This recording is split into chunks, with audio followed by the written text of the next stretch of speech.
Welcome back, my family. Before we jump into today's horror stories, don't forget to like, subscribe, and share this video with your friends and family. Your comments and likes really help YouTube push our video and show you even more stories. I'd also love to know, where are you watching from and what time is it there? Drop your answers and suggestions in the comments, and who knows, I might give you a shout out in the next video. Thank you for being here and for all your amazing support. I took the lake house job because the ad used the word quiet 3 times. Quiet lake, quiet road, quiet house sit for 2 weeks. Feed the fish, bring in packages, text updates. My name is Emma. I was tired of city noise and a string of couches. The rate would cover a month of rent when I got back. I told myself I'd write, sleep, and stare at water until my head cleared. The owner, a woman who sounded brisk on the phone, left the key in a fake rock by the porch. I arrived near sunset, the sky the color of cut peaches. The house sat on a slope with the lake right behind it, a lozenge of black glass with one dock jutting out. Pines crowded the back, and the nearest neighbor was a dark roof across the cove. No streetlights, no traffic. Inside, the place smelled faintly of cedar. Big windows faced the water. A brick fireplace was stacked with wood, each log neat. In the kitchen, I found a list in tidy handwriting. Feed fish once daily, pellets in pantry. Collect mail from Blue Box by road. Trash day is Thursday. Please keep doors locked. We've had raccoons. Master breaker in laundry closet if needed. Enjoy the quiet. A bowl of wrapped caramels sat beside the list. I ate too, fed the fish off the dock, and watched their shadows ripple like torn flags. That night, I opened the windows and let in the lake's smell and cicada buzz. I slept with the sound of tiny waves tapping the rocks. The first small thing that felt wrong happened on day 2. I left a glass on the counter with water halfway up. When I came back from the dock, the glass was clean on the rack. I told myself I'd rinsed it without thinking. I was here to relax. My brain could unclench. On day 3, I found the back door open an inch. The screen door was shut. A draft moved through the kitchen, and a measuring tape fluttered on the hook like a thin fish. I checked the porch. No raccoon prints. I shut and locked the door, then ran my hand along the frame. The wood was smooth, freshly painted. Nothing to catch a latch. That night, I woke at 2:11 a.m., certain I'd heard someone say hey very gently. I lay still, listening to the house settle. A frog chorus somewhere in the weeds. The heater clicked. The moon made a path on the water like a strip of foil. No more voice. I told myself it was a dream. I made a list that morning to quiet my head. Feed fish, skim leaves from the steps, call the owner about the loose door. I left a voice message. Hi, it's Emma. All good. One small thing, the back door swung open by itself last night. Could be the seal. Also, where's the breaker you mentioned? Laundry closet is. I don't see it. She texted back. Sorry about the door. Wind plays tricks off the water. Breaker is behind a panel in the laundry wall. You'll see 2 screws. Lefty-loosey. Behind 2 screws? Why hide a breaker? I found a laundry closet. Stacked washer/dryer. Shelves with clean towels.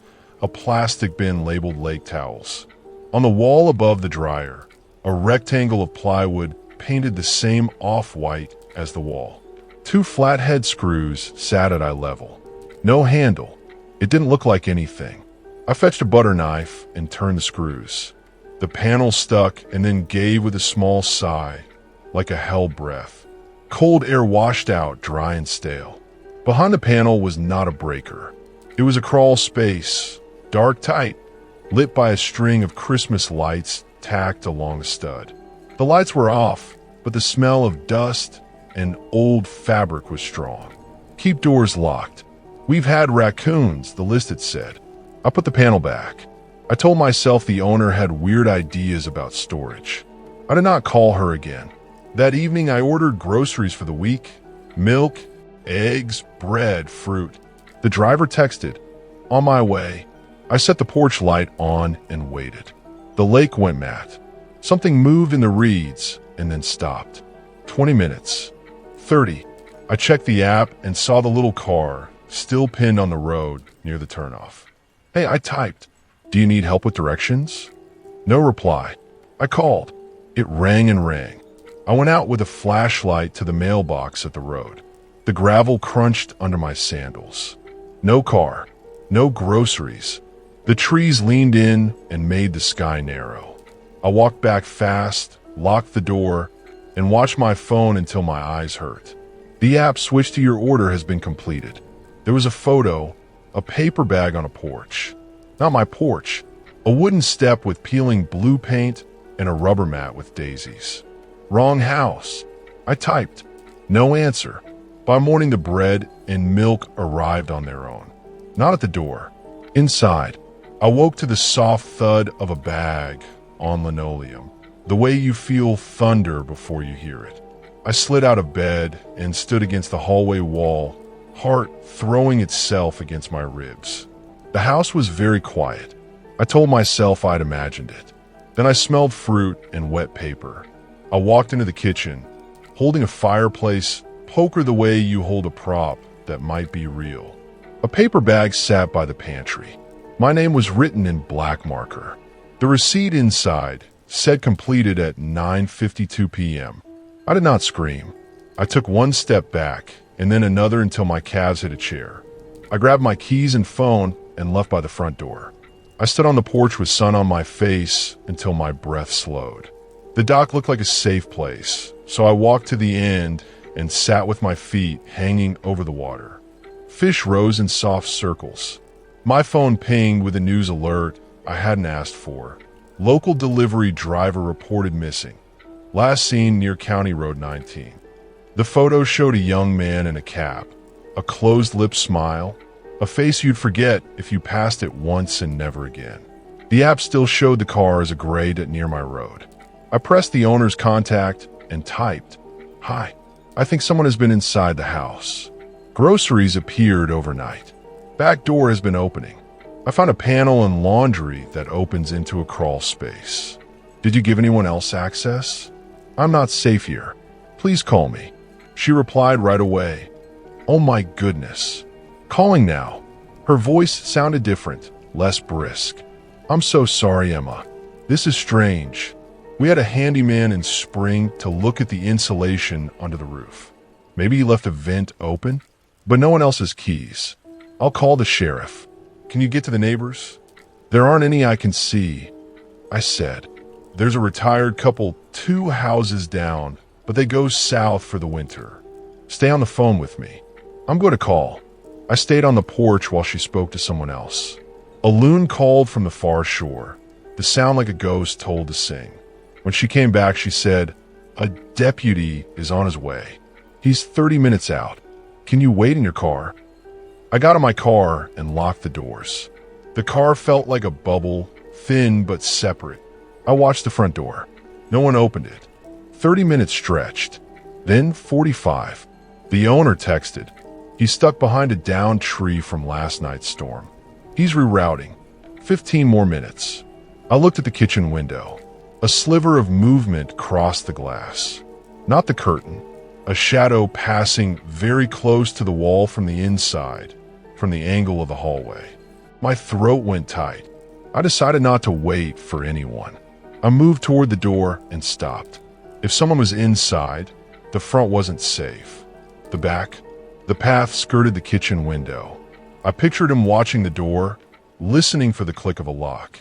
I turned and jogged down the slope to the dock, phone in my pocket, keys clenched. The boards creaked under me. The water lapped. At the end, I knelt and slid into the lake, a slow sink, the cold grabbing my chest. I went under the dock and held the far edge with my fingertips. The dock hit me if I kept my head low. From there I could see the back steps, the screen, the kitchen glow. The light turned off, then on, then off again. Whoever was near the house. A figure moved in the window. I saw a cap, then a forehead, the suggestion of cheek. Not a monster, a person. I thought of the missing driver's photo and wanted to be wrong. He came out the back door with a plastic bag in his hand. He moved down the steps and stood on the grass like he was letting his eyes adjust. He was young. His cap was dirty. His shoes squelched. He looked thin in a way that said he'd been thin before and thinner lately. He glanced once at the dock and looked past it like the water was a sheet he didn't want to read. He walked to the edge and dumped the bag into the lake. Plastic floated up, then sank. I smelled something sour. He wiped his hands on his pants and went back inside without shutting the door all the way. My fingers were numb. I slid along under the dock until I could push myself to the bank. I crawled through weeds, keeping low, and ran the long way around the house toward the road. The gravel felt loud. I stepped in the ditch where the earth was soft. A county truck rolled up just as I reached the mailbox. The deputy was older than I expected. He took one look at my face and didn't ask me to calm down. "He's inside," I said. "He lives in the crawl space. He brought the groceries in. He watches." We went to the porch with his hand near his holster. He called out. The house breathed. The kitchen light was off. He stood to the side of the doorway and then went in fast, voice low and firm. He swept the rooms and then waved me in. "Stay with me." We reached the laundry. I pointed. He put a hand on the panel and paused. He looked at me and raised his eyebrows. "Ready?" I nodded. He yanked it off and aimed his flashlight into the dark. The beam cut across a small world that made my skin crawl, a foam pad with a blanket rolled tight, a stack of energy drink cans, a pile of grocery bags, a book of local maps, a phone charger plugged into a cheap battery pack, a nest of clothes. On the stud facing the hole, he drilled 3 little eyelets, and threaded through them was a black cord attachable to a camera. The camera itself sat on the floor beside a box of SD cards. Above, a hole the size of a coin opened into the laundry, a clean ring cut through the drywall. Another small hole angled toward the kitchen. A third went toward the hall by the bedroom. They were too perfect to be accidents. Under the pad lay a folded photo. The deputy lifted it with the tip of his pen. It was a printout of me at the stove the morning before, my back to the camera. In the corner, a timestamp. In another pile was a receipt for a delivery order with my name.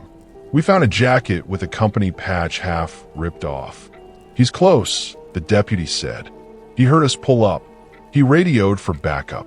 They searched the crawl, the attic, the basement hatch, the space under the porch where spiders made stiff little houses. No one. A wide window screen in the bedroom sat at a tilt. He'd gone out and into the brush. They kept me on the porch while they moved through the trees, voices trading angles and distances. A neighbor's dog barked once and then stopped. A crow made a sound that didn't fit. The lake sighed and moved. They didn't catch him that day.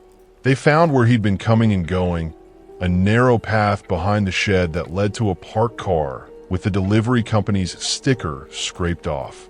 Inside were blankets, a bag of tools, and a child's backpack with a melted candy bar stuck to the zipper.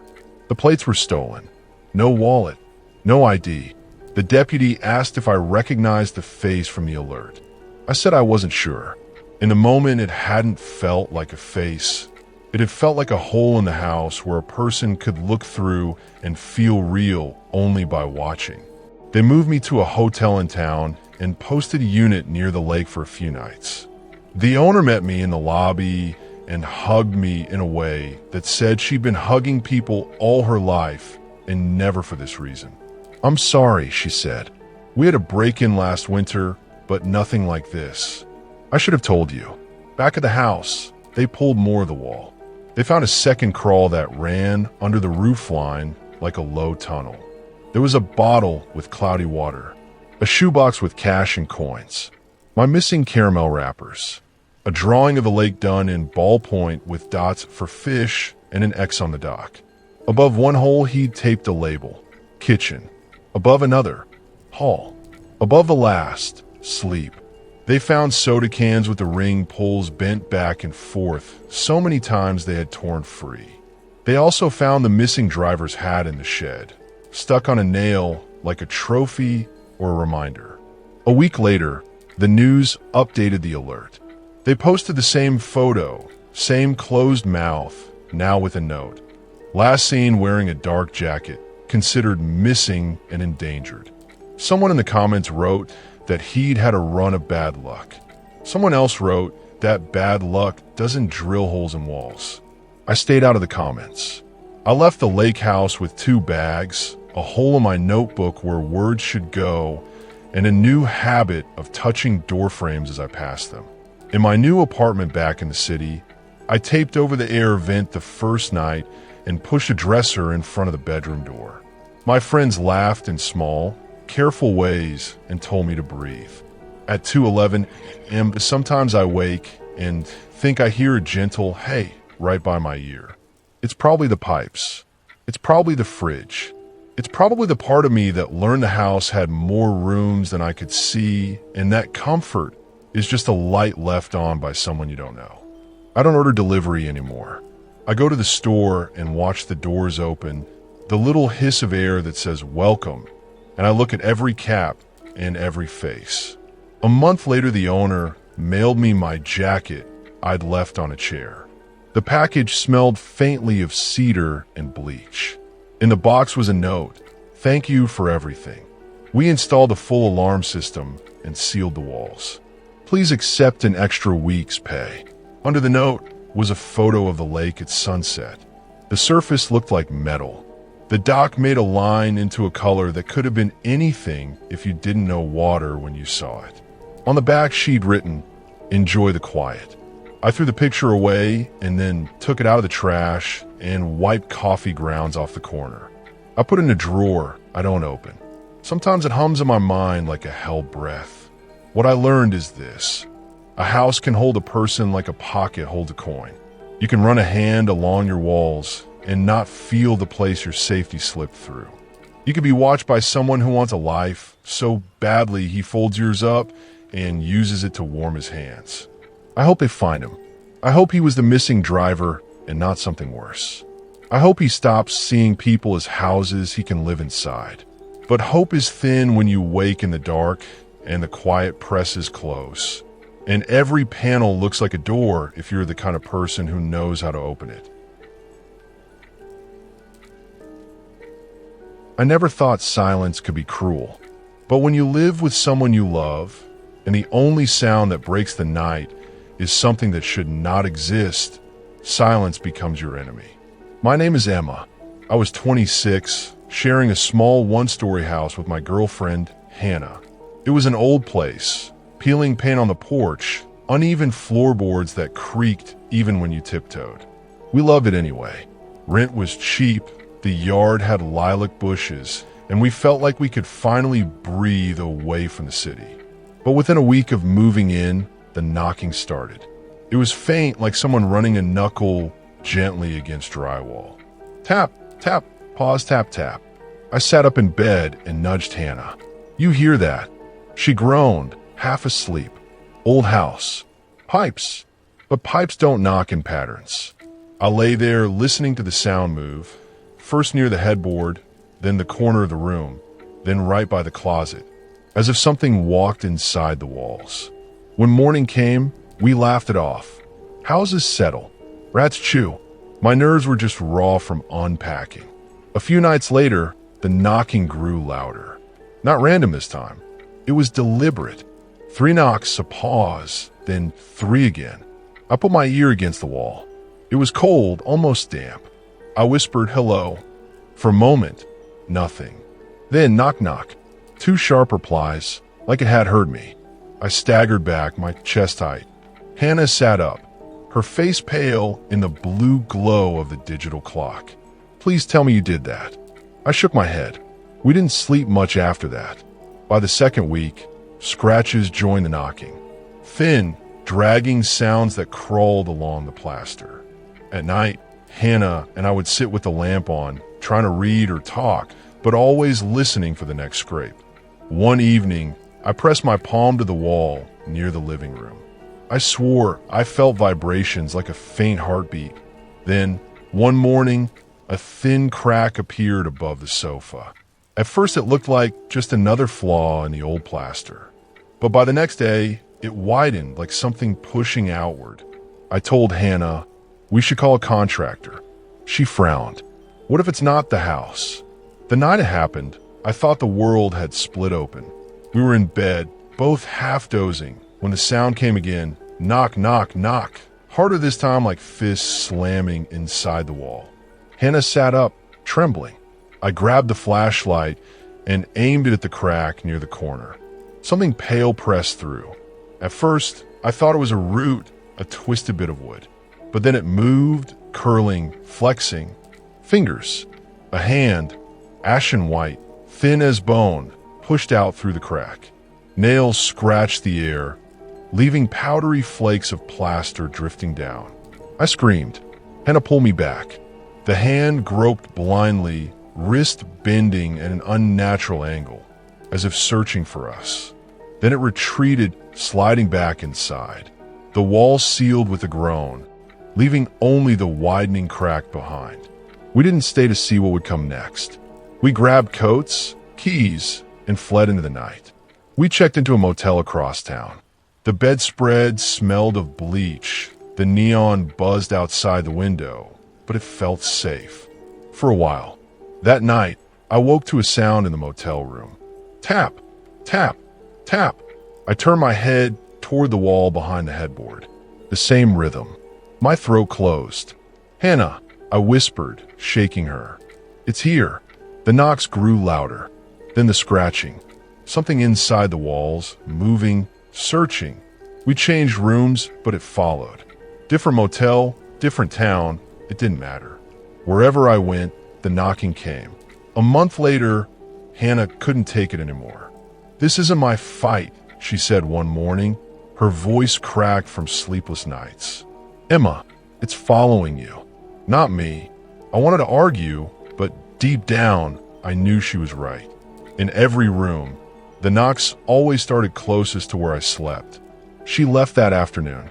No screaming, no slammed doors. Just tears on her cheeks and a whispered, I can't.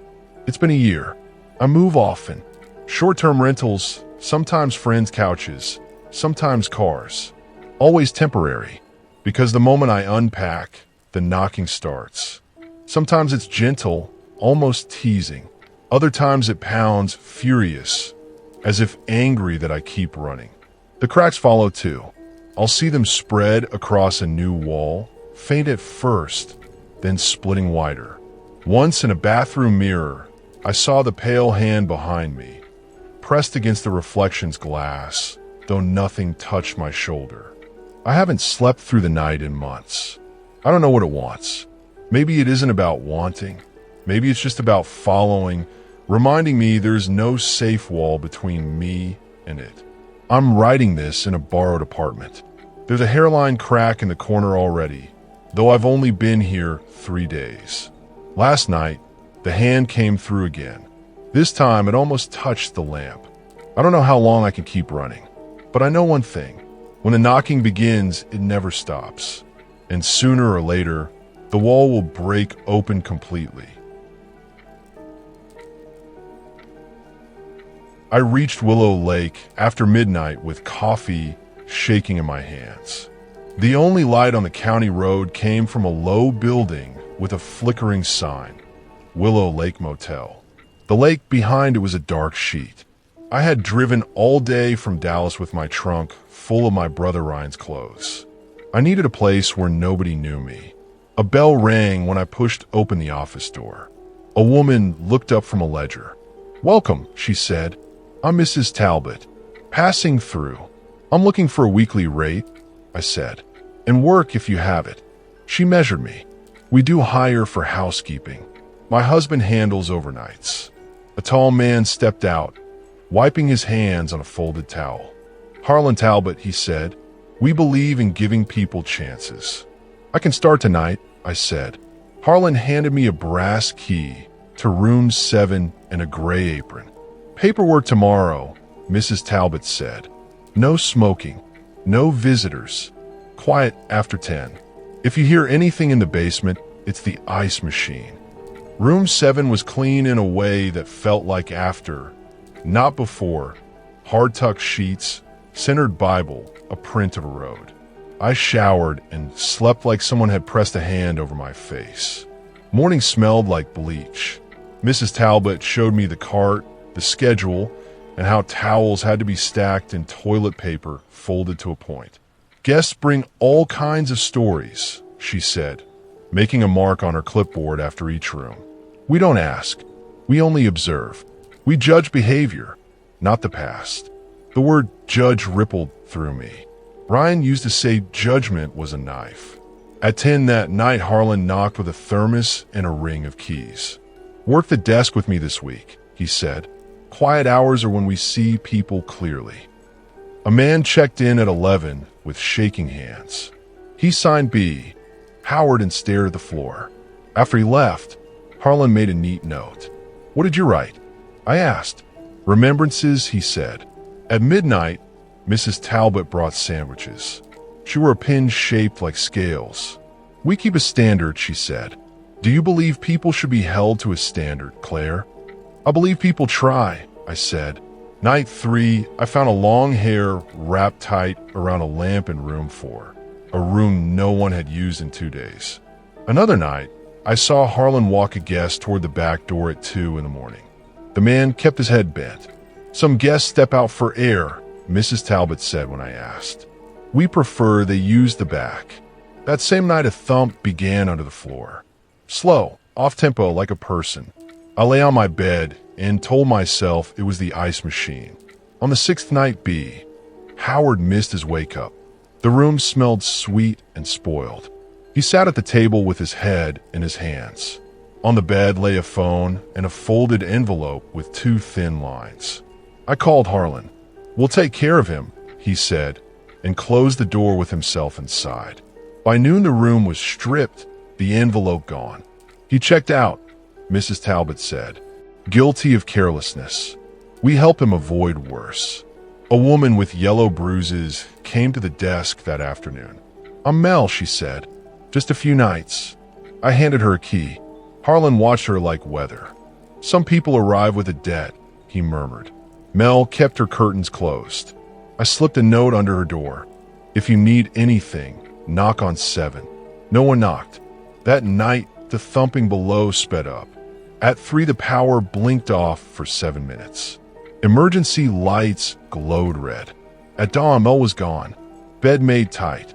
Window open an inch. 2 wet prints on the carpet. A strand of hair caught in the latch. Mrs. Talbot wrote with a satisfied stroke. We intervened, she said. When they split, he to the boiler, she to laundry. I took the key ring from his hook and went to the gray door marked storage. The key slid in. The smell hit me. Iron, bleach, old water. Stairs ran down into bright concrete. The thumping had stopped. In the center stood a wooden chair with leather straps. Shelves lined the far wall, boxes labeled in block letters. I pulled one. Howard B. Inside were a dead phone, a folded envelope, a wallet without cards, a plastic bag with a ring and a pebble of white powder, and a photo of a little girl. Next box, Mel. A flip phone, a sheet of numbers, some cash, a lipstick, a single page of a restraining order, and a card with one word. Guilty. Other boxes filled the shelves. On a table lay a ledger. Names, plates, behavior marks, and, at the end, pay, mercy, guilty, shaky people, talkers, and anyone who asked for help. Guilty. At the back, a door with a peephole and a sliding tray. I took photos with my phone. Then I put the boxes back, climbed the stairs, hung the keys, packed my bag, and headed for my car. The office door opened before I reached the lot. Harlan stood with his careful smile. We keep to a standard, he said. You entered a restricted space. Mrs. Talbot came beside him, pin of scales catching light. People reveal themselves by the 3rd day, she said. You rushed, but we'd have reached the same conclusion. What conclusion? That you are guilty, she said. Guilty of trespass. Guilty of theft. Guilty of deception about your past. They moved toward me with steady steps. I ran. The path to the pier was narrow. Pines clawing my sleeves. Behind me, Harlan walked, not ran. I cut right along the building to the service door. Locked. I forced the low fire window and dragged myself through, skin tearing on metal, into a corridor that smelled like wet towels. Make this gentle, Harlan called. We have mercy for those who admit wrongs. I crawled toward light, kicked over a bin in the laundry, sprinted through the office, and reached the lot. My hand shook so hard the key slipped twice. On the third try, the engine caught. I reversed and shot toward the road. I drove until the gas light glowed, and then another 20 miles. At the next town, I walked into the police station and showed the photos. We'll send someone, the desk officer said. I wrote everything. They asked if I had seen anyone harmed. I said no. By evening, the officer returned. We checked, he said. A normal storage area. A chair for refurbishing. Lost and found by room. Nothing like your photos. They cleaned it, I said. He shrugged. I drove to a motel 2 towns over and paid cash. I slept with my shoes on and the dresser against the door. In the morning, a text came from an unknown number. We judge behavior, not speech. The road ahead is long. Tread right. Attached was a photo of my car in the station lot. In the corner, the glint of a scales pin. I changed numbers in cars. I learned to take day shifts or live on less. When I worked nights, I kept my bag packed and my shoes ready. Sometimes at 3 a.m., anywhere, a faint thump seems to come from under the floor. I wake tasting bleach. When I drive, I talk to Ryan. He said judgment is a knife that calls itself help. The Talbots call theirs mercy, but it cuts the same. If I stay too long, I feel the chain of it tug at my ankle. So I keep moving. There's a lake in my rear view, even when there is no lake. There's a motel lit at midnight in every town, and behind some office, a gray door.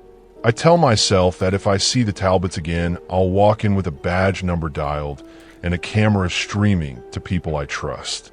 But when I picture their calm faces, I know the truth. I will run. Some places can't be fought. They can only be left behind with labels still on the boxes and the drain still shining under the chair. I'm writing this in a diner that never closes. I paid and left a tip. I will leave before daybreak. I will take the empty road and not look back at the water I carry inside me. If you pass Willow Lake, keep going. If the sign flickers and a woman with neat hair asks if you're passing through, say you already paid online. Or say nothing and keep moving. And if you ever hear a thump under a floor at night, don't wait. Trust the sound. Trust the cold in your spine. Trust your feet. I did, and I'm still here to tell you. That's the only judgment that matters to me now. The Ridgeway Fuel Diner looked like something frozen in time, with its flickering neon sign and linoleum counters that smelled faintly of coffee and grease, no matter the hour. I was 21 when I got the night shift job there. It wasn't much, but it kept gas in my car and paid half the rent on the apartment I shared with 2 roommates who were rarely home. Most nights were slow. A handful of truckers, a few locals, sometimes a traveler who'd taken the wrong exit off the interstate. I worked the counter, refilled mugs, cleaned up plates, and watched the snow pile higher against the windows. Ridgeway winters were long and brutal. Nights stretched on forever, and the roads iced over like glass. The cook was an older guy named Lester. He didn't talk much, but he had a steady presence that kept me calm when the diner got too quiet. On stormy nights, it was just him, me, and the hum of the refrigerators. One particular night, the snow came down harder than I'd ever seen. By 11, the parking lot was covered, the road outside a blur of white. I didn't expect a soul to come in, but around midnight, the bell above the door jingled. 2 men walked in, their coats dusted with snow.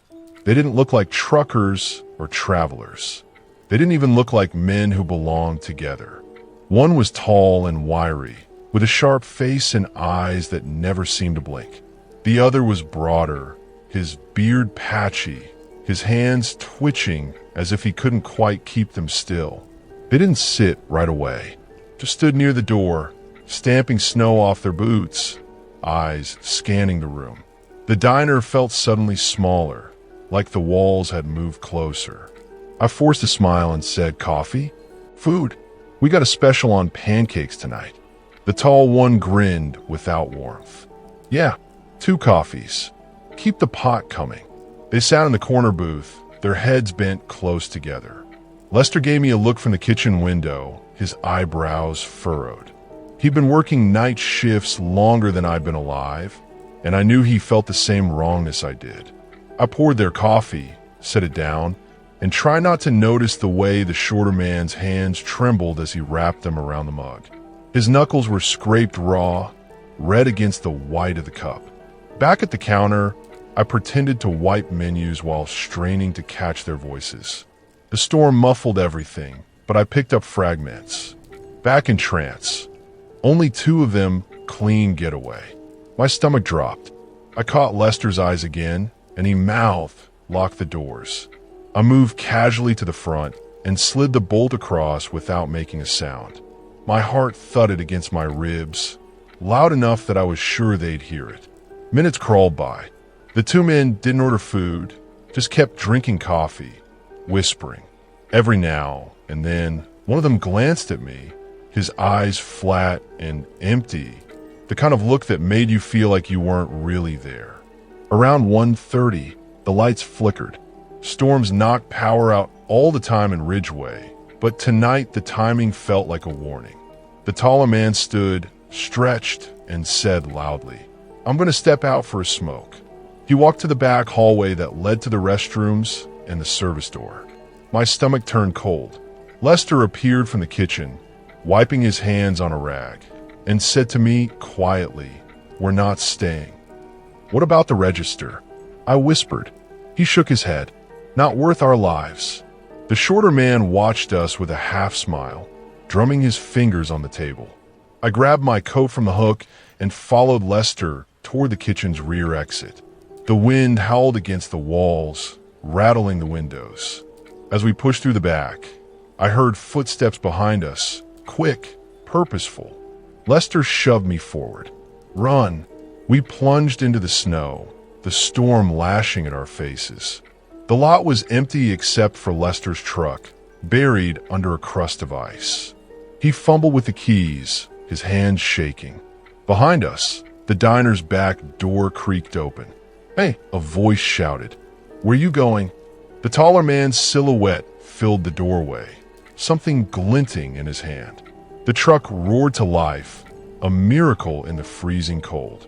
We scrambled inside, snow pouring in with us, and Lester gunning onto the road. The tires fishtailed, the headlights barely cutting through the storm. In the rearview mirror, I saw the 2 men standing in the snow, watching us go. One of them raised his arm like he was aiming at us, but the storm swallowed everything, and soon they were just shadows in the white. We drove until the diner was miles behind us, pulling into a gas station where the lights burned steady and safe. Neither of us spoke for a long time. Finally, Lester said, "You ever get that feeling you just stepped out of something you weren't supposed to survive?" I nodded, my throat too tight for words. The next day, police were swarming the diner. They asked questions, took statements, wanted details. Turned out there had been a string of killings along back highways, places just like Ridgeway. Lone workers, empty gas stations, diners in the middle of nowhere. 2 men traveling together. No survivors until us. They never caught them. I quit the diner that week. Lester retired not long after. Sometimes I pass Ridgeway Fuel on the highway. Its neon sign still buzzing against the night. I can't look at it for long, because every time I remember the storm, I remember the way those men looked at me, like they'd already decided I was guilty of being alive. And I know they're still out there, somewhere, watching for another diner, another storm, another night. Graveyard shifts at the Dollar Depot were always strange, but I took them anyway. 24 years old, bills stacked on the table, and no better options. The store stayed open all night for truckers, insomniacs, and the occasional drunk looking for chips. It wasn't glamorous, but it was quiet. Most nights I worked alone. Just me, the humming freezers, and the sound of the clock above the register ticking into eternity. I learned to like it. Some people are afraid of empty aisles and buzzing lights, but after a while, you start to find comfort in the stillness. Until the gray-haired man started showing up. The first night, he walked in around 2 a.m. His hair was long and wiry, falling over his shoulders. His coat was tattered, but his boots were clean. That's what struck me. His boots, polished like he'd been in the military. He didn't buy anything, just wandered the aisles, touching items with the tips of his fingers like he was reading Braille.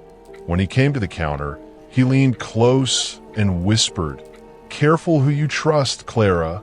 I froze. My name tag was flipped over. "Do I know you?" I asked.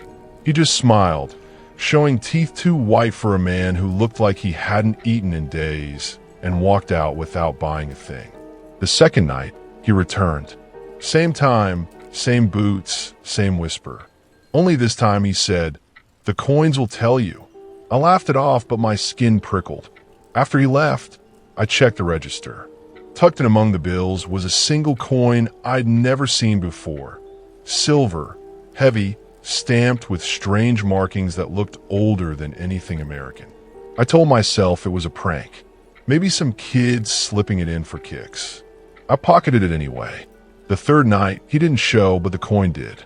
I found another one sitting on the counter where no customer had been. Identical to the first. My chest tightened.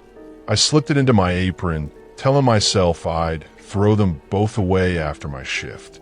But I didn't. By the fourth night, things started to change. The mirrors above the aisles, those convex ones meant to stop shoplifters, began to bother me. In one, I saw myself stocking shelves, but my reflection didn't move the same way. It turned its head before I did, eyes catching mine like it was waiting for me to notice. I dropped the box I was holding. When I looked again, it was normal. Later, while sweeping the floor, I heard a voice. Low, steady, and coming from the darkened toy aisle. "You're not alone, Clara." I spun, the broom clattering against the tiles. No one, just shadows stretched too long, like the fluorescent lights had bent them wrong. The gray-haired man returned the next night. He didn't even walk the aisles this time. He stood in the doorway, the automatic chime dinging uselessly, and whispered, "They judge you when you're tired. Don't let them." My throat dried. "What are you talking about?" But he only smiled again, lifted a coin between two fingers, and set it on the floor. By the time I blinked, he was gone, swallowed by the parking lot shadows. I should have called the cops, or my manager, or anyone, but instead, I pocketed the third coin. That was the night the registers started ringing on their own. It was after 3, no customers for an hour. Suddenly, the machine beeped, the drawer slid open, and receipts started spitting out with nothing printed on them. Just blank sheets, curling into piles. I slammed it shut, heart hammering. The mirrors shifted again. This time, my reflection didn't even try to follow me. It smiled, lips stretching too wide, as if it knew something I didn't. I went home at sunrise, coins heavy in my pocket. I couldn't bring myself to throw them away. Over the next week, sleep vanished. Even when I wasn't working, I heard the knocking of the register drawer in my dreams, the echo of that whisper, "The coins will tell you." On my 7th night, everything came to a head. The store was empty, the hum of the freezers the only sound, when the lights flickered. One by one, each aisle went dark until only the register glowed under a sickly bulb. From the shadows of aisle 3, I heard boots scraping the tile. "Clara, The gray-haired man's voice rasped. "It's time to choose." I backed toward the counter. "Choose what?" He stepped into the weak light, his face pale, eyes bottomless. He held out his hand. In his palm were the coins, all three of them, gleaming unnaturally bright. "They've been waiting," he whispered, "waiting for you to pay." The mirrors around us shimmered. My reflection stepped out, peeling itself from the glass. It moved like me, but sharper, smiling that same too-wide grin I'd seen before. I screamed, but no sound came out. The gray-haired man pressed the coins into my hand, cold and heavy. My reflection reached for me, its fingers icy as they brushed mine. For a moment, I thought it would drag me inside the mirror. But then it stopped, tilting its head as though listening. Its smile faltered. The man leaned close to my ear. "You're not guilty." "Not yet." The light snapped back on. The reflection vanished. The coins dropped to the floor with a metallic ring, spinning and spinning before finally settling. I fell to my knees, shaking. When I looked up, the man was gone. I quit Dollar Depot the next day. Told my manager I couldn't handle nights anymore. I didn't mention the coins, or the whispers, or the reflection that moved on its own. Who would believe me? But here's the thing, I still have the coins. I couldn't leave them behind. They sit in a drawer in my apartment, wrapped in a towel, heavy as guilt. Sometimes at night, I hear them clink together, like they're reminding me that I didn't really choose. And I'm terrified that one day, the man, or whatever he was, will come back and demand that I finally pay. I took the overnight security job at the Fairview Library because I wanted quiet. That's the short version.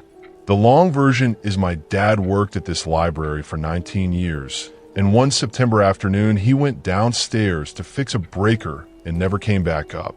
They searched the building with dogs, crawled the vents, drained the retention pond, even pulled apart part of the basement wall where the old coal chute used to be.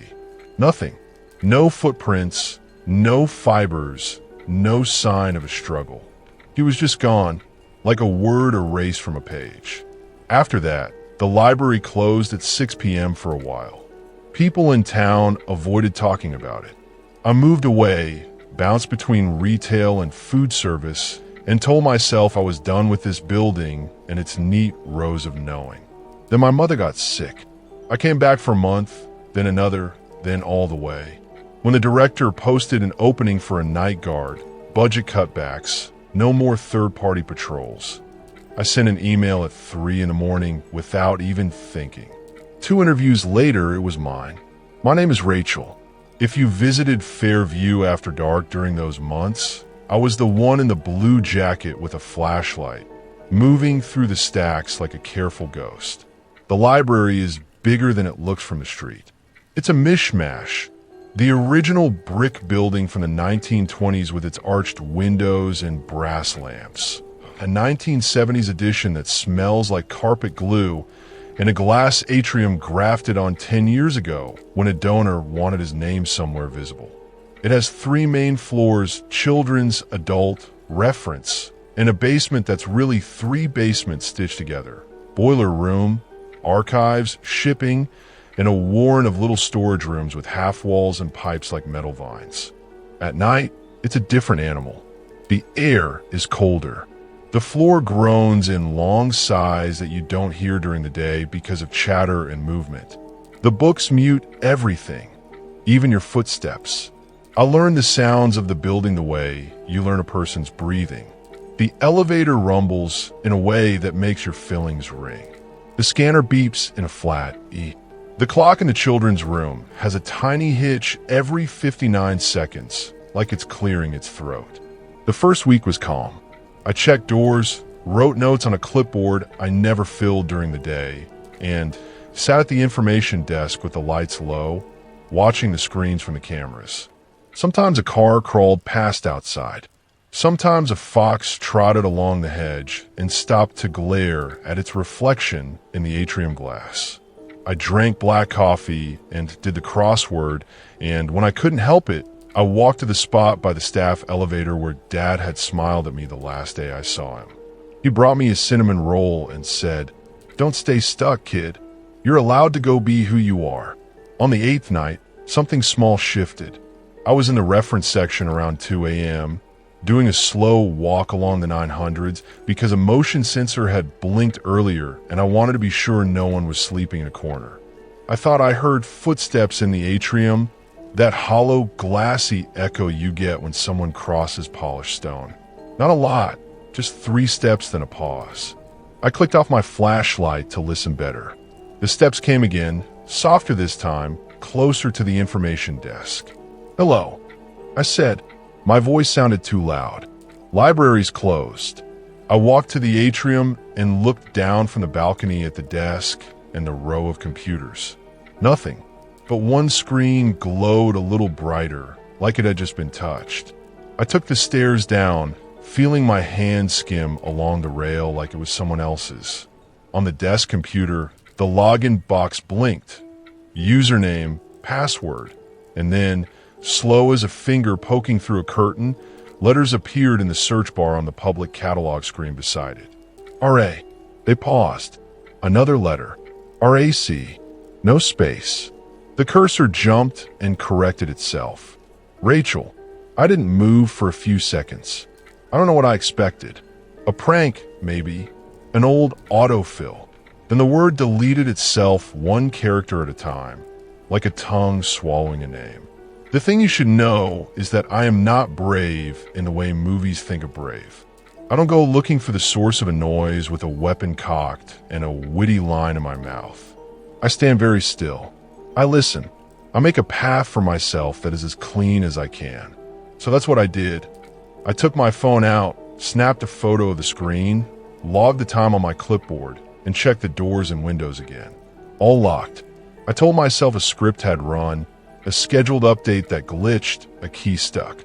I sat back at the desk and watched the camera feeds until my eyes burned. At 2:41, the same screen blinked and a second line appeared. More letters typed, as if an invisible hand was heavy and careful. Go downstairs. The spacing was wrong. The words sat in the wrong places, like they'd been dragged. Okay, I said out loud to no one, maybe to the building. No, I signed the end of shift sheet at 6 o'clock sharp. When Marlene arrived for the morning desk, I said, "Do the public computers ever type by themselves?" She laughed and then saw I wasn't joking. "Honey, they barely type when we ask them to." "What?" "No reason," I said, and her eyebrows did a slow climb like ivy. Night 9 escalated. I made my rounds. I didn't go to the basement. The boiler rattled like teeth. At 1:17, the lights dimmed. Not a flicker, a slow exhale, as if the building was lowering itself into a chair. The screens on the desk blinked to black and then to life again. All of them showed the same thing, a list of system messages and error codes, like the network was coughing up secrets. At the bottom, a line typed into a blank search field. "Stairs now." My chest went tight. "If this is you," I said, because talking felt more manageable than thinking. "You have to be clearer." The printer beside the desk woke with a burp and a whir. A single page slid out. It wasn't a network test. It was a form I recognized even before I really saw it. A maintenance request ad had filled out 3 weeks before he vanished. Faulty ballast in the basement corridor. He always wrote neatly, even under pressure. At the top he'd written, "Door 3 sticks. Needs planing." At the bottom he'd shoved the words too close together, like he'd been in a hurry. "Please." I flipped the page. On the back, someone had written 2 words in pencil. Not my father's handwriting, smaller, as if embarrassed to be there. "Come down." The door to the stairwell clicked once, like a tongue against a tooth. I took the stairs. Of course I did. I didn't do it quickly. I held the rail and counted the flights and put my mind on small things. The scuff place where a book cart had hit the wall, the spider in the ceiling corner that had built and rebuilt the same little net. When I reached the bottom, The motion sensor woke the light. Yellow. Thin.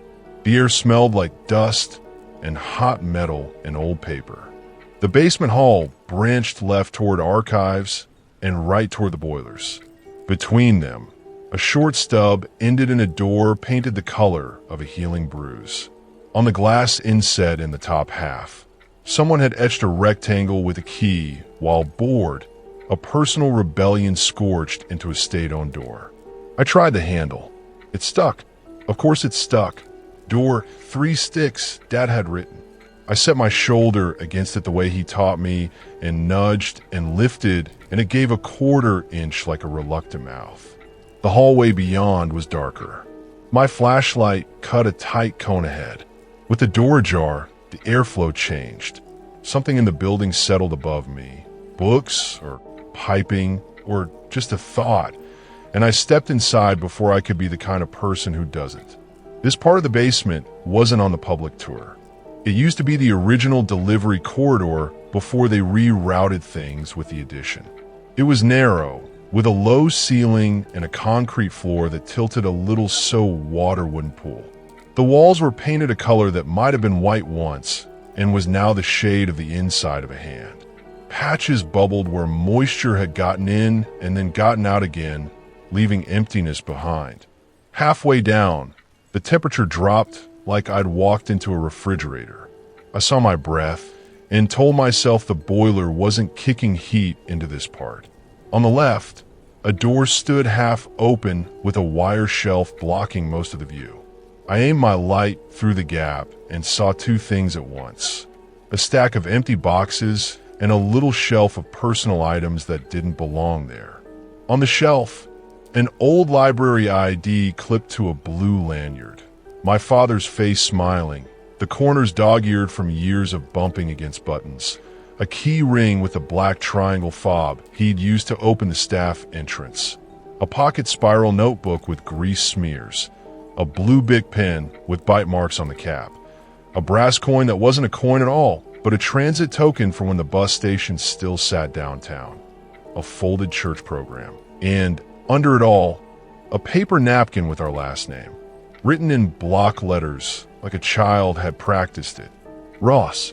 Every piece felt warm history and cold warning all at once, like finding your own handwriting on a note you don't remember writing. I reached out and touched the lanyard. It was real. The plastic of the badge clicked under my fingernail. The photo had a hairline crack through the middle from a long ago drop. The same crack I remembered from mornings when he'd loop it around the rearview mirror. Tears came up from somewhere old. I let them. I said, "Dad." Something answered, but not with a voice. It was a footstep behind me, then another. Slow. I turned. No one in the hall. Still, the steps came, as if they were moving in a place that lay alongside this one. 2 rails on the same track. "Okay," I whispered.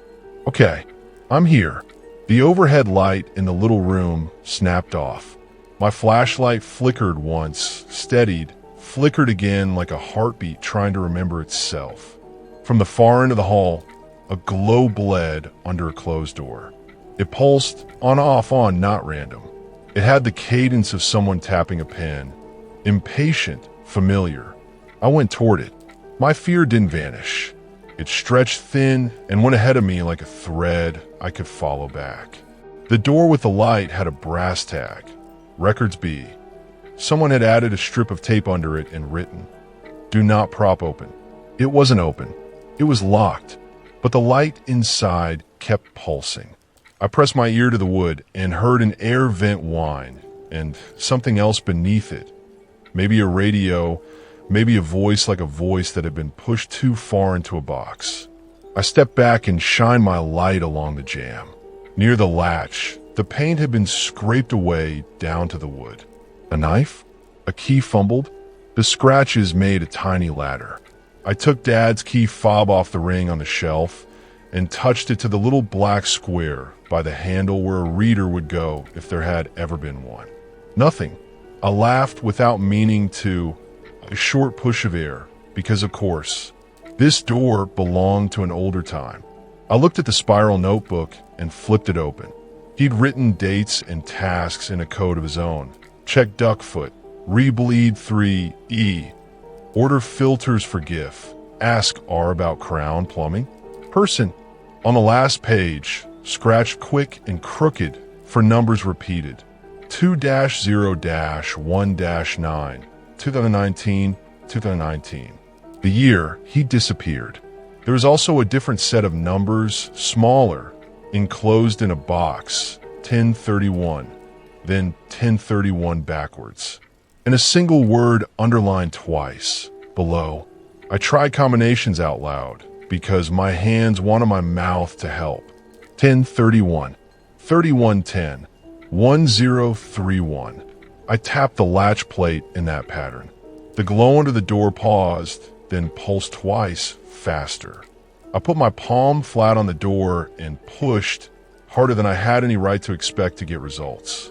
It didn't budge. When I took my hand back, gray dust clung to my skin. I brushed it off on my jacket and knocked. 3 raps. The sound raced down the hall and came back to me small. Then someone knocked back. Not from the room. From inside the wall itself, behind my left shoulder. 3 slow knocks, then 3 quick. Before I could decide what to do, the basement lights cut to half and the phone in my pocket buzzed. An unknown number. I answered without thinking. The line was thin. I heard air, then a clatter like the handset had hit a desk. A voice came in, too close to the mic, warbling at first and then settling. Rachel, my name in that shape, in that tone, knocked me backwards. It was my father's voice. Not a recording, not a memory. Bad cell reception and a library's worth of concrete between us. But him. Dad, I said, and the words scraped me from the inside. Where are you? Downstairs, he said like the beginning of a joke he'd told 100 times. Always downstairs. I pressed my forehead to the door. Tell me how to get to you. You can't, he said. There was apology at the edges of it. He was not a man who gave up, but sometimes he had to tell me no. Not that way. What way then? A long pause. I heard a sound like pages turning, or maybe fabric dragged across a rough shelf. It's a long building, he said. Longer than we make it in the day. At night it shifts, or we shift. Don't chase me in the walls. I don't care about the walls, I said. I care about you. He made a small noise that was half laugh, half breath. The elevator, he said finally, when it stops between floors. That only happens when it breaks. Another pause like he wanted to hug me, and the phone got in the way. We both know it doesn't. The line filled with the quiet roar of nothing. Dad, go back up, he said. Don't stay. You're not stuck here. You told me that once, I said. I didn't listen. Listen now. The call cut. The light under the door went black as if a hand had covered it. I stood there shaking, and then the shaking stopped, and I felt something simpler. The need to do what he'd asked. The building had closed its teeth for the night. The only way out was through. I set the key fob, the notebook, and the token into my jacket pocket and zipped it. I took the lanyard and looped it over my head. It felt like putting on a suit of something. Not armor. Not quite. A uniform you don't have to be perfect to wear. I left the hallway, let the bruised blue door fall shut, and climbed the stairs. The elevator hummed when I called it. 4th floor light blinked on even though we have only 3. It does that once in a while during the day and makes everyone joke about the secret collection. I stepped in, turned the key in the panel to enable maintenance mode, and pressed the buttons in a pattern I didn't know I knew. 2, close, open, 1, close. The car shuddered, dropped a foot, and stopped. The ceiling light dimmed to a soft amber. The floor indicator showed nothing. It felt like a hell breath. For a second, nothing. Then the back panel, the one with the inspection certificate behind glass, clicked. A small square swung open where there had been only brushed metal. Inside, the space was big enough for no one.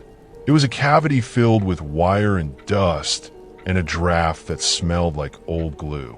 But there was also a folded paper tucked against a brace like a bird had left it there.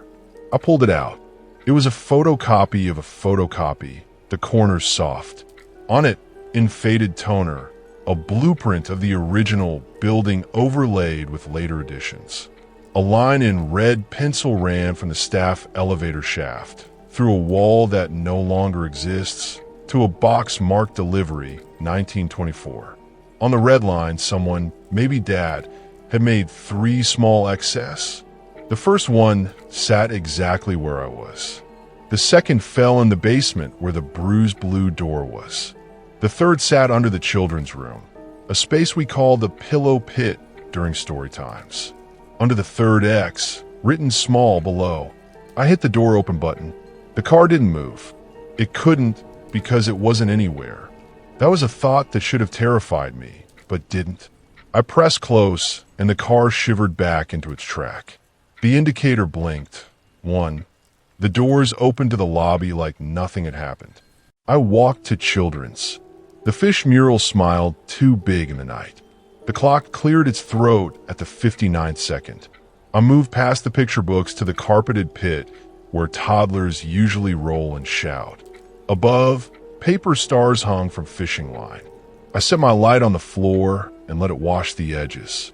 They are along the base of the shelf that curves into the pit. A line of mismatched screws capped a panel I'd never noticed. Not modern screws. Slot head, paint gummed. I slid the blade of my pocket knife under one and turned. It squealed, reluctant.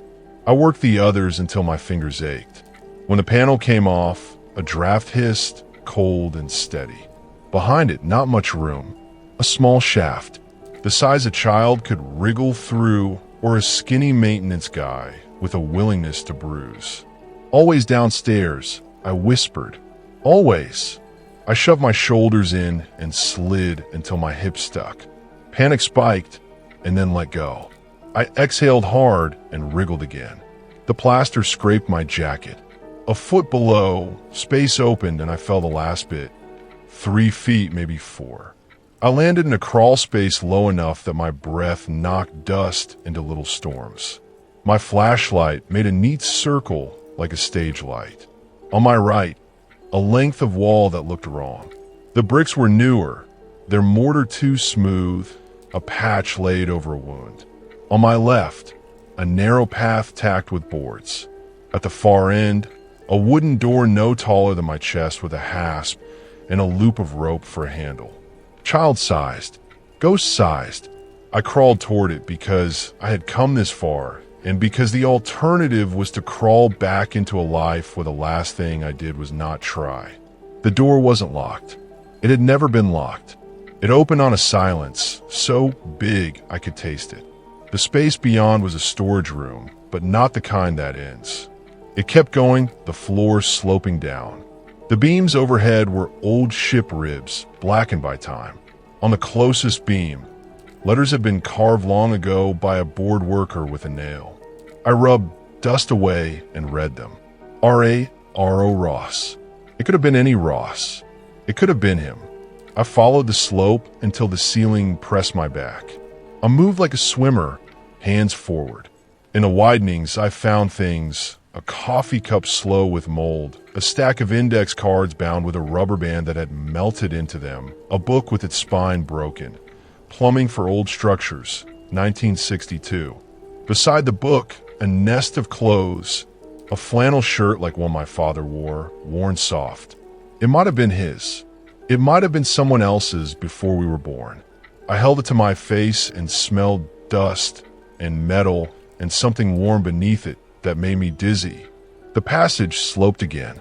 At the bottom, a grate opened into a dark room, the other side of a wall I'd stood against earlier by Recordsby. Through the bars, I could see the edge of a table, a small lamp, and an old rotary phone sitting on a box. The phone's receiver was off the cradle, the cord twisted tight like it had been wound around someone's hand. I put my lips close to the grate and said, "Dad?" Footsteps, 3 slow, coming not from a room, but through the building in a way that had nothing to do with floor plans. The lamp on the table flared, then steadied. It threw light in a shape that looked like a man leaning on one hip like Dad did when he was thinking. The shape put a hand on the table. It was not a shadow of me. It moved when I didn't. I slid my fingers through the bars. The air on the other side was warmer. "Kid," said the air, then softer, the way he'd say it when he woke me early to watch a storm roll in. "You did enough." "I didn't do anything," I said. "You came down," he said, and the light trembled like he'd laughed and the lamp had caught it. "Now go up." "I can't leave you." "You've left me before," he said, not unkind. "It's the point. I hate that point." "Me too," he said. I pressed my forehead to the grate, so hard the metal left a mark I found later in the bathroom mirror. "Will I see you again?" I asked. He was quiet for a long time. When he spoke, he sounded like himself on a good day with coffee.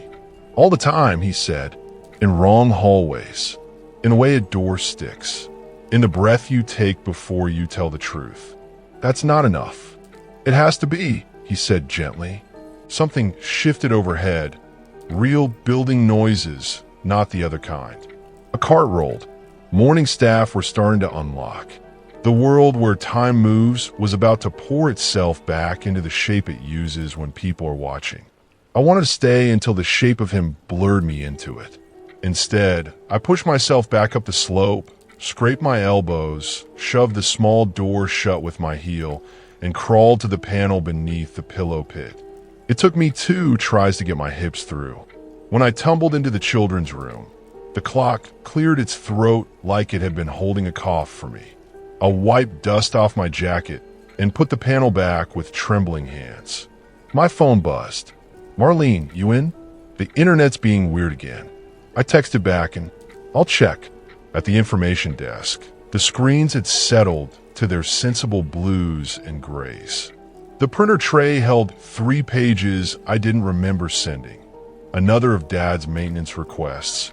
A map of the basement from 1973 with notes in pencil too faint to read, and a photo printed on copy paper so grainy it could have been anything. If you squinted, it looked like a man in a hallway, leaning on one hip, looking down like he'd just seen something he'd dropped and was deciding whether it was worth the pickup. I slid the pages into the drawer and tucked the notebook, the token, and the lanyard into the pocket of my bag. I kept the lanyard out long enough to rub the crack in the plastic with my thumb until the edge of it went warm. People will tell you libraries are quiet. They aren't. They're full of murmurs, book carts and whispers, squeaky shoes, children's laughter, printers making impatient sighs. Even at night, when no one is there, a library is a jar of bees. The sound is just small enough to live inside your ear. What changes after dark isn't the noise. It's the way the building listens back. I listened for him in the weeks that followed. Once in a while, the computer at the desk typed my name and then erased it. Once, the elevator stopped between floors and held me like a breath for a full minute before it moved again.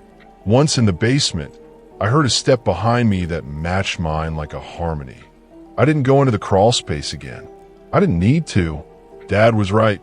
The point was not to crawl through holes until I disappeared too.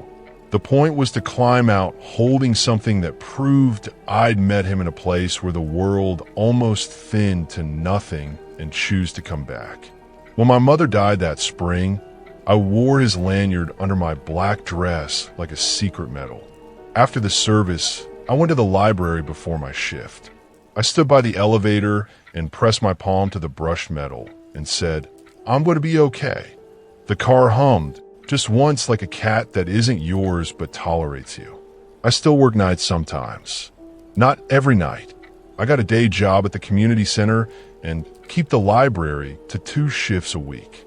I like the dark when the books have room to breathe. When I hear a footstep where no foot could be, I don't always go toward it.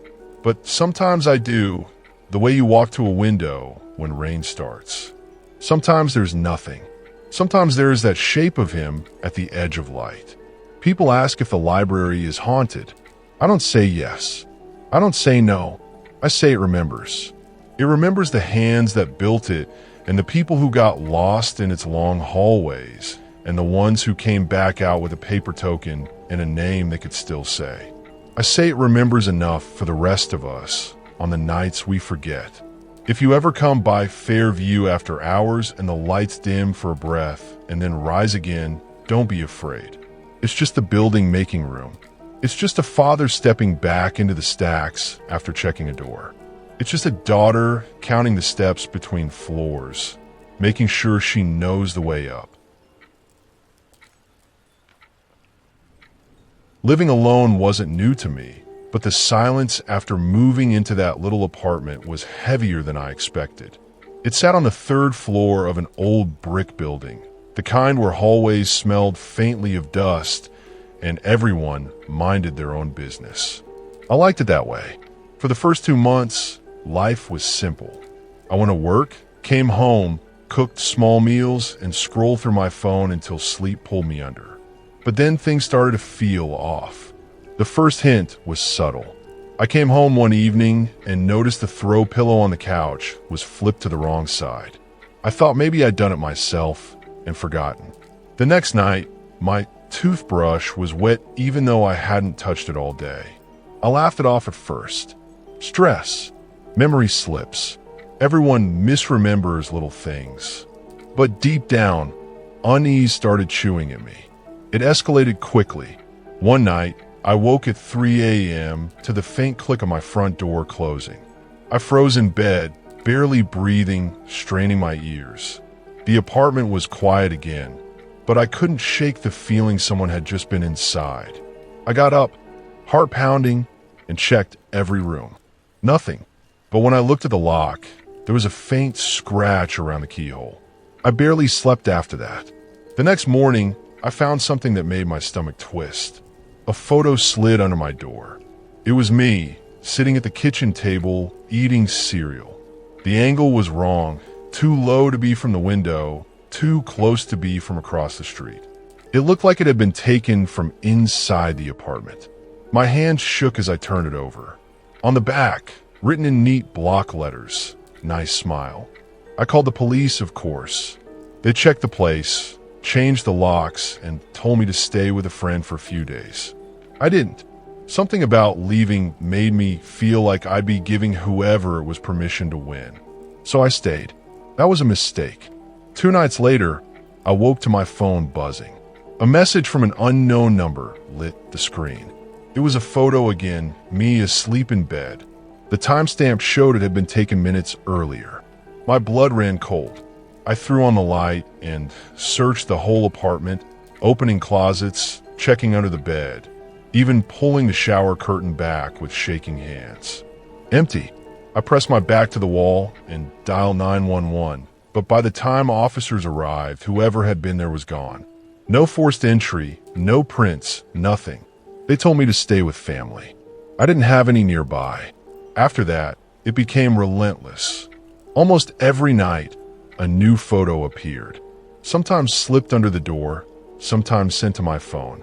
Me brushing my teeth, me cooking dinner, me staring blankly at the TV. Always from inside the apartment, always close. I stopped sleeping properly. I taped over the windows, unplugged lamps, even left flour scattered by the door to see if footprints appeared. They never did. Still, the photos kept coming. One night, exhausted, I sat in the dark with a kitchen knife in my hand and waited. Hours passed. Then, near 2 a.m., the faint creak of the floorboard by the hallway closet reached me. I held my breath, the knife slick in my palm. The door of the closet inched open. I lunged forward, flicked on the light, and yanked it wide. Nothing but coats and boxes. But when I looked closer, my stomach flipped. At the back of the closet was a small, square hole in the wall, just big enough for someone to crawl through. Inside, it led to the building's maintenance crawl space. Dust clung to the edges, disturbed recently. My entire body trembled as I realized it. Someone had been living in the walls. I backed away, shaking, and dialed the police again. They searched the crawl space this time, and what they found still haunts me. A makeshift nest of blankets, empty water bottles, food wrappers, and Dozens of photos of me, printed and spread out like trophies. Some were ones I'd never seen. Me walking to the bus, me taking out trash, me at the grocery store. He hadn't just been watching me inside the apartment. He'd been watching everywhere. The police promised they'd catch him, but he was already gone. Vanished into the city like a shadow, slipping through cracks. I moved out the next day, packed what I could, and left the rest behind. I thought distance would save me. But a week later, in the mailbox of my new apartment, there was an envelope. Inside was a single photo. Me, carrying boxes into my new place. On the back, written in the same block letters, still watching. Now, no matter where I go, I feel eyes on me. In crowded streets, in quiet hallways, even in my own mirror. I tape over vents, double-check locks, and sleep with lights on. But deep down, I know it doesn't matter. Because once someone learns how to live in your walls, you can never really make them leave. I was 19 when I started doing food delivery. It wasn't glamorous, but in my small town in Arkansas, it paid better than the gas station. And I liked the quiet of the late-night roads. I knew every shortcut, every streetlight that took too long, every alley where dogs barked, even if you just slowed down. Most orders were the same. Fast food bags, pizza boxes, grocery runs for families who didn't want to leave their couches. I never thought much about safety. Why would I? I was just dropping food off. The night it happened, the order came in just before midnight. A double cheeseburger meal, 2 large fries, and a soda. Nothing strange. The name on the order was Daniel Foster. I didn't think twice, not until I pulled up the directions. The pin sat outside of town, past the old mill road. That road was barely a road. Cracked asphalt that faded into gravel, and then into dirt the further you went. The pin blinked on a spot near the woods, with no real address, just a marker. I should have canceled. Something in my chest told me to. But the payout was high, and I needed the money. So I drove. The deeper I went, the darker it got. The streetlights stopped miles back, and my headlights cut tunnels through the trees. The dirt road was muddy, rutted, like no one had driven there in weeks. My GPS kept insisting I was almost there. Finally, I reached a small clearing. A rundown trailer sat crooked on cinder blocks, windows dark. The order note said, "Leave on porch, no knock." I set the bag on the steps, snapped the required photo, and uploaded it. But as I turned to go back to my car, I heard it. Movement in the woods. Leaves crunching, branches snapping, more than one person. My whole body went cold. I slid into my car and locked the doors. The trees seemed to lean closer. Then, from the corner of my eye, I saw them. 2 figures stepping out from the woods, faces hidden under hoods. One carried something long, maybe a pipe. The other held a flashlight, its beam cutting across my windshield. I threw the car into reverse, tires spinning in the mud. The flashlight beam jerked, chasing me. The figures started running, fast, their boots thudding against the earth. My car fishtailed before catching traction. I sped backward down the dirt road, heart hammering so loud I couldn't hear anything else.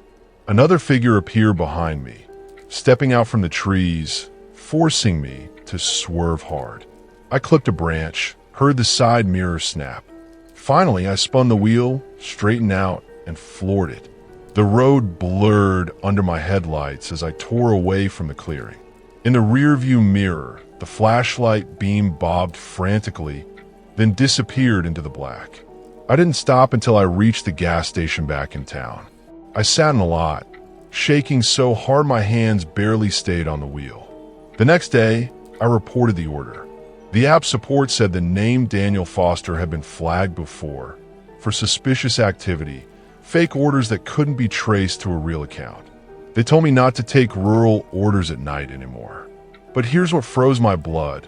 A week later, I was scrolling through local news and saw a headline. Local man, 42, found dead after hunting accident. His name was Daniel Foster. The obituary said he died 3 years ago.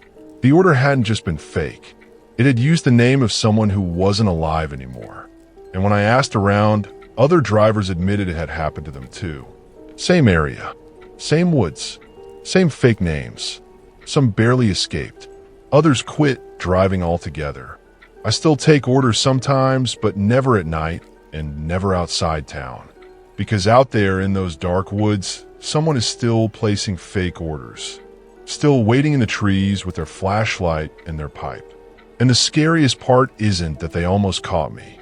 It's knowing that one day, someone won't make it back. I took the night shift at the Crestline's clothing store because it was steady pay and I didn't want to go back to waiting tables. I was 26, still trying to figure out what I wanted, and folding jeans for 8 hours felt better than faking smiles for strangers. The store sat at the edge of town in a half-empty strip mall that shut down by 9. After that, it was just me, the hum of fluorescent lights, and the echo of my own footsteps on the polished floor. Sometimes a janitor came by, but mostly I was alone. It didn't bother me, at least not at first. The first time I saw him, it was almost midnight. I was restocking the clearance rack when the front door chimed. I looked up, surprised. Our hours were posted clear as day. The man who stepped inside was tall, in a dark jacket, with a hood shadowing his face. "Sorry, we're closed," I called. He didn't answer. He just walked slowly along the racks, brushing the fabric with his fingers. I started toward him, ready to repeat myself, but he turned a corner and was gone. I hurried after him. The aisle was empty. I checked every corner of the store, even the fitting rooms. Nothing. When I returned to the front, the door was locked, the sensor light blinking red. I told myself I'd imagined it. Long shifts mess with your head. The next morning, when I opened my locker, a folded piece of paper fell out. On it was a crude drawing of a stick figure standing behind counter. Above its head, in shaky letters, someone had written, "Smile." I reported it to my manager, who shrugged. "Probably one of the teens from earlier shifts messing with you. Ignore it." I tried, but the notes kept coming. Every night, another drawing slipped into my locker or taped to the register. Stick figures in different poses. One standing by the jeans rack, another crouched in the fitting room, one standing right outside the store window. Always the same word scribbled above, "Smile." I started jumping at every sound. The buzz of the lights, the squeak of my shoes, the faint clink of a hanger. All of it felt sharper, too close. Then came the night the drawings changed. This time, it wasn't just stick figures. It was me, a sketch of a woman with long hair, standing at the register, face detailed just enough to recognize. My name scrawled in the corner, Vanessa. I dropped the paper like it had burned me. That was when the phone rang. Not my cell, the store's landline. I hesitated before answering. "Crestline's, this is Vanessa." Nothing, just breathing.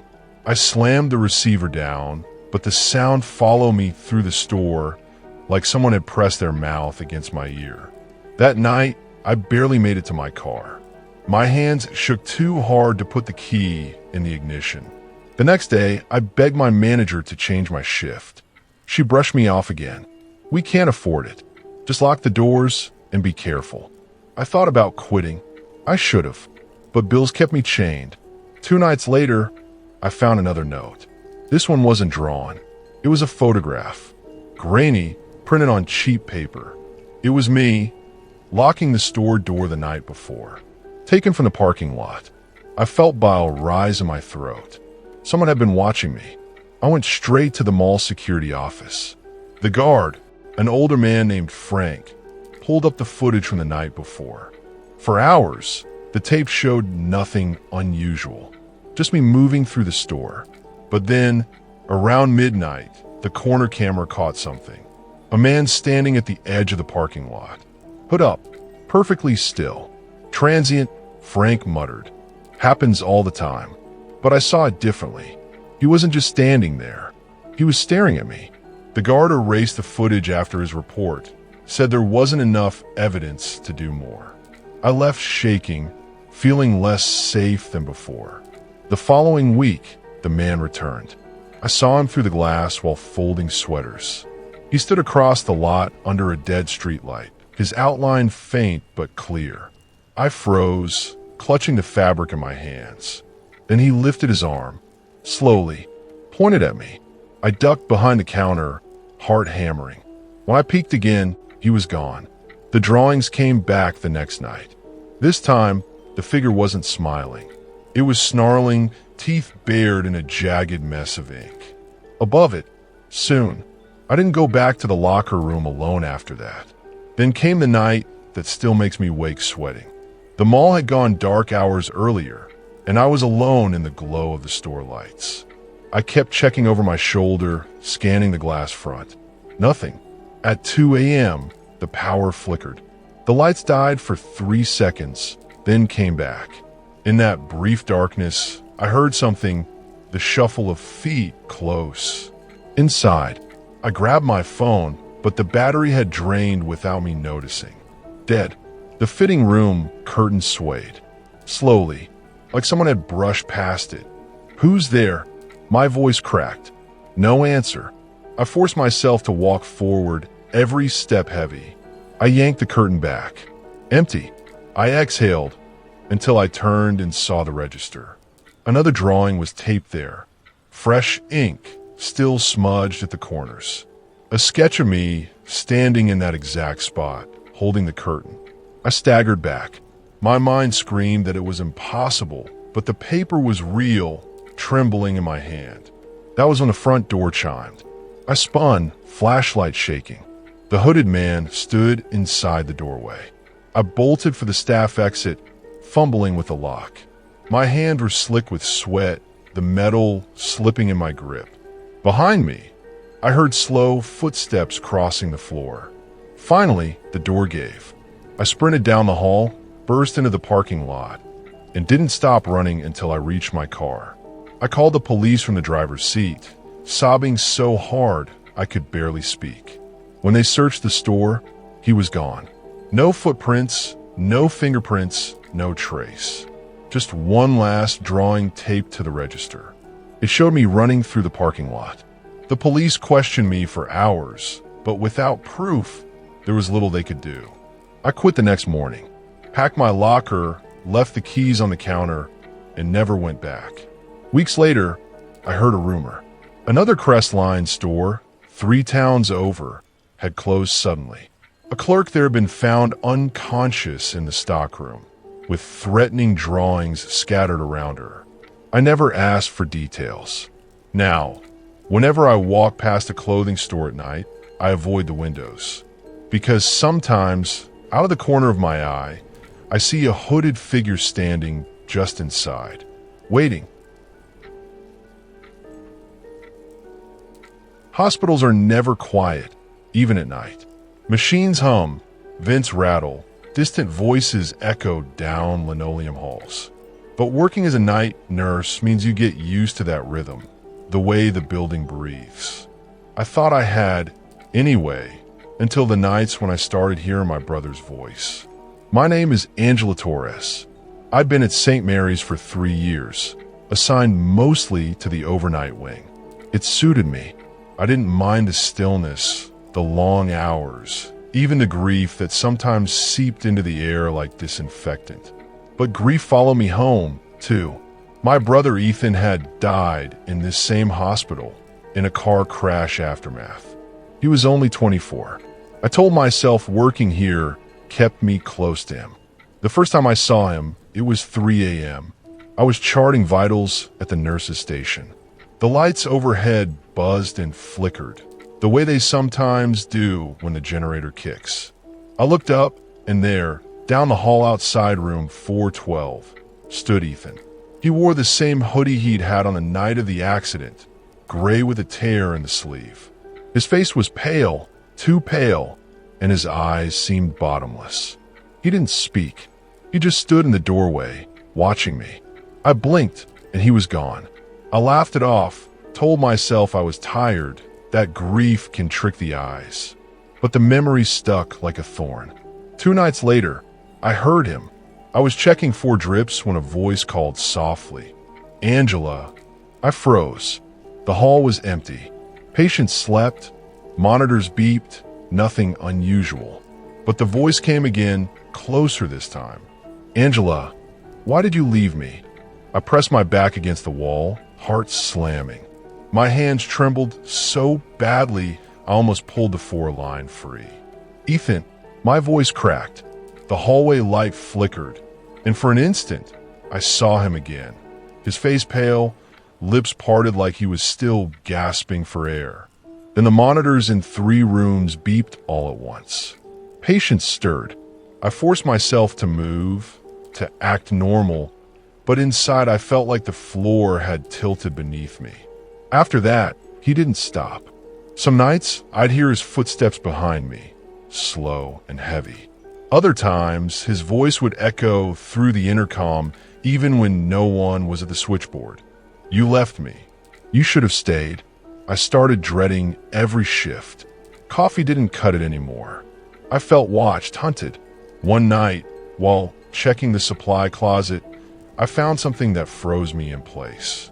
Taped to the inside of the door was a photo. Ethan and me, from years ago, sitting on the porch of our childhood home. The photo had been torn in half, only my side taped up. His half was missing. I showed it to the head nurse. She frowned, said maybe one of my family had brought it by. Maybe someone had thought it would comfort me. But I hadn't told anyone about the visions, and my family wouldn't have had that photo. It had been buried in a box in my apartment. I knew then it wasn't a trick of memory. Something was here. The worst night came a week later. The ER was quiet for once. I was walking back toward the station when all the lights in the hall snapped off at once. Darkness swallowed me. From the far end, a voice rose, low and ragged. "Angela." I spun, fumbling for my phone flashlight. The beam cut through the dark, landing on a door halfway open. Room 418. Empty since last week. I stepped closer, breath shallow. The door creaked wider. Inside by the bed stood Ethan. His skin was gray now, his eyes black pools. His chest rose and fell, shallow like the last breaths I'd watched him take years ago. "You left me," he whispered. "I called for you. Why didn't you stay?" Tears blurred my vision. "I couldn't, Ethan. They wouldn't let me in. They said it was too late." He stepped closer.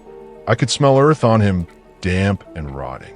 His hand lifted, shaking as though he meant to touch me. The overhead lights blazed back on. The room was empty. I collapsed against the wall, sobbing. After that night, I quit. I couldn't keep working in the place that had become a tomb for me. I told the hospital I needed time off, maybe permanently. But even now, in my new apartment across town, I still hear him sometimes. At night, just before sleep, a whisper in my ear. "Why did you leave me?" And every morning, when I check my phone, there's a new photo waiting in my gallery. Ones I never took. Pictures of my bed while I sleep. My kitchen. My hallway. And in the corner of every photo, blurred but unmistakable, is the outline of my brother. Watching. Waiting. I don't know if I'll ever be free of him. Maybe some grief doesn't fade. Maybe some bonds don't break, even in death. But the part that keeps me awake isn't his face. It's the voice that keeps whispering every night a little closer. Asterisk, you'll be with me soon. Asterisk,